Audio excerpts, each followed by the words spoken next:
Medyo, hindi kayo magulo ka o ano? Hindi naman. Ano po kasi, Rambo-rambo. tri-sem po yung isa, tapos dalawa lang po yung sem nung isa. So may break po yun eh. Pero paano mo nakikerry na dalawang kursong gano'n? Okay, ano po kasi panggabi po yung doon. Oo. 6 to 9, tapos sa morning class. So sa pang umaga, makausap mo doktor, tapos sa panggabi, kausap mo mga abogado, bagan ba yun? Tama po, tama po. Bakit yung dalawang course ay Ano po kasi ma'am, nag-graduate po muna ako ng Poli-Sci sa UST. And then po, talagang daw po yung degree na patungo dun sa Poli-Sci.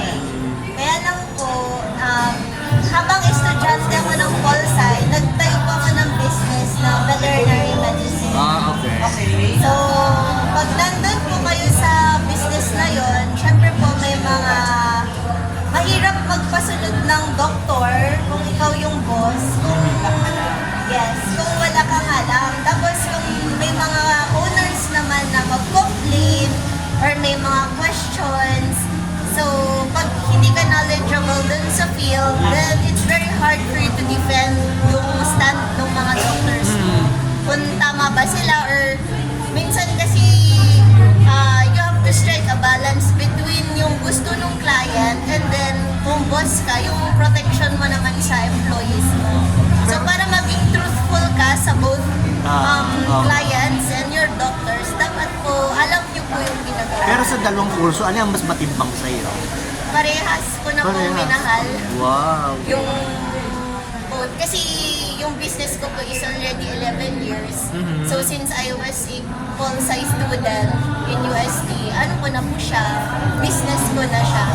So, in fact, yung knowledge ko sa kanya is mas malaki na kaysa sa mga doctors ko. Ba't mo nagustuhan yung pet clinic? Pet owner ka rin?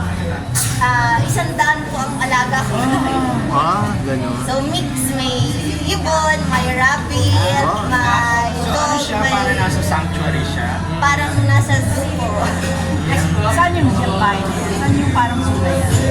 Meron pong mga animals sa Greenwoods, meron din po sa hometown ko sa Zambales. Nandun po yung farm. Ikaw, saan ka nakatira dito? Sa Greenwoods po. Ilan ang pet mo sa Madami po. Gano'ng karami sa Sobrang dami po. So ano? More than 100. Hindi naman. Ang laki ng area ng sa bahay mo. Na sinasakop ko ng dogs. Kasi kung marami, Marami na po akong nirerentahan na place para sa kanila. Wow. nasa isang subdivision na kumbaga. Hindi po. Yung iba po nasa farm. So, future doktora ka na, future lawyer ka pa, tapos isingit mo pa pagka-artista. More on sing and dance naman po. Oo. Performing Ito, talaga. ano lang, parang, diba? Pandiba? Libangan or talagang passion mo? Passion mo rin na gustong karirin? Bata pa po kasi ako, sir, sumasayaw at kumakanta na po ako. Professional dancer po ako. Okay. Ng Latin. Latin dancing. Under Ballroom Miss dancing. Belinda Adora po ng Sabana po. So yun po talaga yung yun ang parang hobby, side hobby. So nung bata pa po ako, yung parents ko, in-enter nila ako sa dancing, sa singing, sa piano lessons, violin. So musically inclined po talaga ako simula noon. Sino idol mo man? Dancer sa singer? Dancer, si Belinda Adora po sa dancer kasi siya po yung Philippine champion natin. Sa Latin. Singer? Sa singer naman po, pag international artist, si Selena po. Sa local? Hindi po Selena Gomez, Selena Selena. Quintanilla po. Okay. Sa local? Sa local po, isa lang po talaga sing and dance natin, sir. Si Sarah Geronimo po talaga. So, sama gusto mo makapag-collaborate with Sarah? Ano po siya solo artist. Hindi po talaga siya ng ibang collaboration. Panaginip lang. Po? Panaginip Panaginip. Pwede naman eh. Oo. Pwede po, basta sing and dance. Sa sing and dance. Yung mga karamihan alaga ni mother, pumasok na pagka-artista, kung sakali ba, pwede ka din sumabak sa pag-artista, pag-arte? Basta po, disente. Ay, motherless. Aray ko. Wholesome. Hindi Viva Max. Hindi mo kaya mag-ginagawa na Krista at saka ni na Ida. Hindi naman po sa hindi kaya, pero baka pag nasa normal na trabaho po, hindi na po tayo balance. Para naman siya kasi maglo-lawyer. As a lawyer and Siya, tapos doktora. Baka po pag yung mga clients po namin sa clinic, baka may sabihin na hindi maganda. Nawawa naman yung mga doktor ko po, mga bastos naman sila because of this.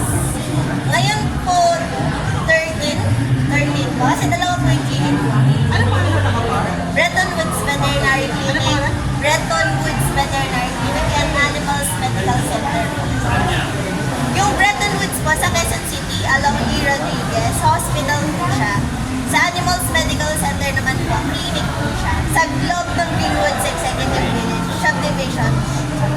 Kung gusto mo lang sagutin, Greenwoods Pasig ba? sabi nila, Yes. meron nandito ka sa laging concert ng Magic Fest dahil may joke.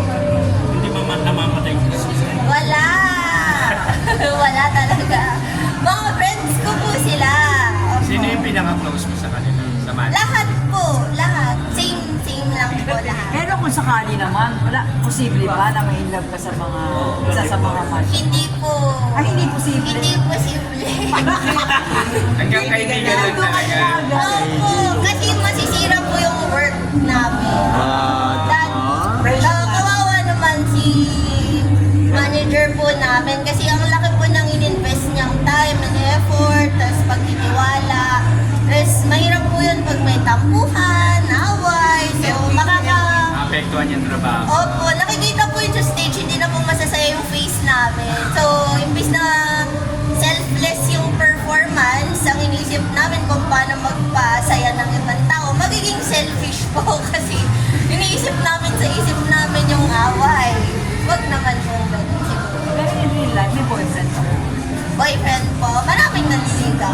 Bakit ayaw mo pa mag-boyfriend? Yung oras lang po, ma'am, medyo hindi ko po masabayan Eh, yung grabe naman Pero kasi schedule. when was the last time na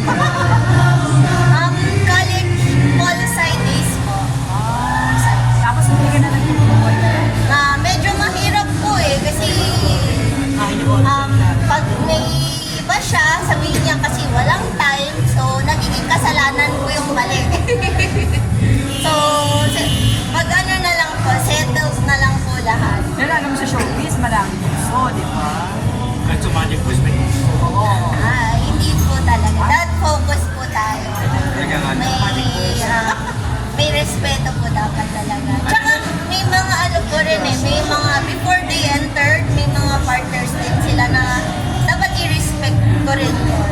Hindi dahil mas magkasama kami sa show, mas magkasama kami sa practice, dapat dapat i-overpass mo na yung relationships nila behind the scenes. Gawa naman yun, nag-support din sa kanila yun. Sino may jowa? Wala. Wala. Bawal po Pinukin mo Sila na. na lang yung mag-reveal. Ay, ilalabas naman po yun. Parang isa lang naman. Kasi lang hindi naman lang. Para isa lang. Nandyan yung jowa. Ay, hindi ko po alam. Ang alam ko po may mga puso din sila na may karapatan magmahal. At alam mo, Pero bilang kaibigan, happy ka sa success nila. Happy po talaga ako. Mas gusto ko pang maging successful po sila. wala kang nililigaw sa isang Magic Fest. Bawal talaga manligaw. Sino nang babawal? Di ba masarap yung bawal? Hindi. Hindi. Hindi ka nasasarapan sa bawal. Hindi. Kasi ayoko tinatago yung nararamdaman Gusto ko pinapakita. Alam mo. Oo. Okay, kung hindi mo manager si mother dito, hindi kayo magkakasama. Sino sa Magic Boys ang pagpipitan mo? Boyfriend material, pwede. Sino? Hindi sa lang. Kapwa nila Isa lang, isa lang. Sa lang? Dito ano ba? Isa Sino lang. ba? Isa lang. Sino ba? Marsha? Si Juan. Oh, siguro si Marsha. Marsha. Kasi siya yung parang kuya namin. Very close. Kasi maano siya ma-support. Tsaka si Johan, marami po. Si Johan kasi siya naman, bago good luck ng good luck. Napanood mo naman yung mga pelikula nila. Downloadan po nila ako ng Vivo Max sa phone ko. Dahil sabi sa akin, panoorin mo yung tahong. Ay! First time kong manood. So, parang, oh. Pero okay naman. Nag-subscribe na rin ako to support. Message mo na lang sa Magic. Ang message ko sa kanila, do your best all the time. Seryosohin yung bawat performance kahit sino man yung nanonood. And darating yung araw na yung mga pangarap nyo is makakamtan. So do not stop to change. Kasi lahat ng tao, kahit gaano pa katanda or kabata, may karapatang mangarap. Thank you.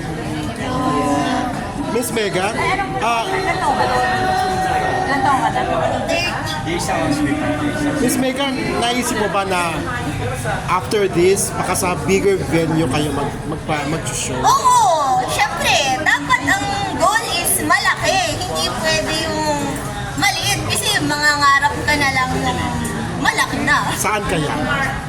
Yung pinakamalaking venue na pwede. Ang gusto ko nga po, town to town, hindi actually malaki, pero bawat town, yun yung pangarap ko. Ganun. Opo. Gusto ko ma-encounter lahat ng makapag-travel sa buong Philippines. Tapos ma-encounter ko lahat ng lahi ng Philippines. Last question na lang, Miss Megan. Buhay siya? Because of me!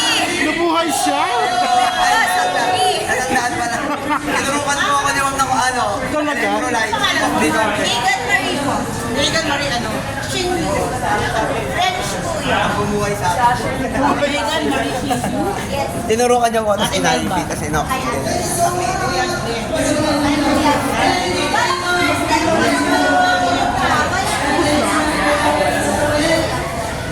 Panibagong batch.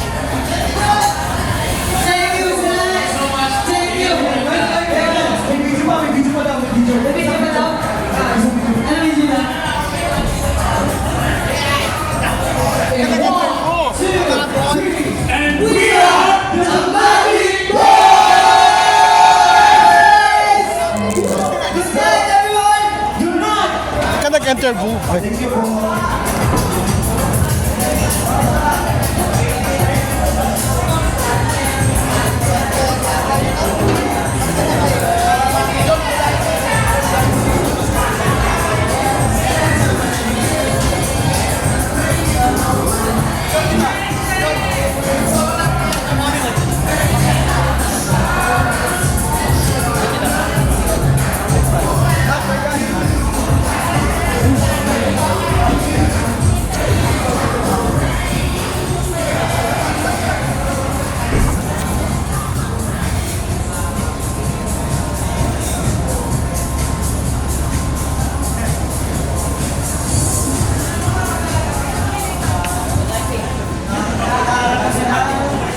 Ikaw na po yung person niya.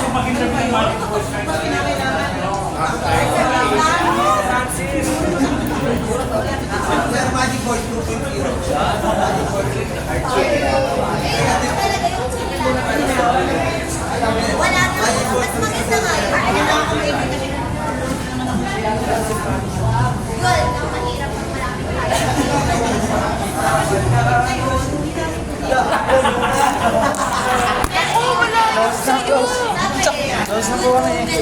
Bigay na sa'yo.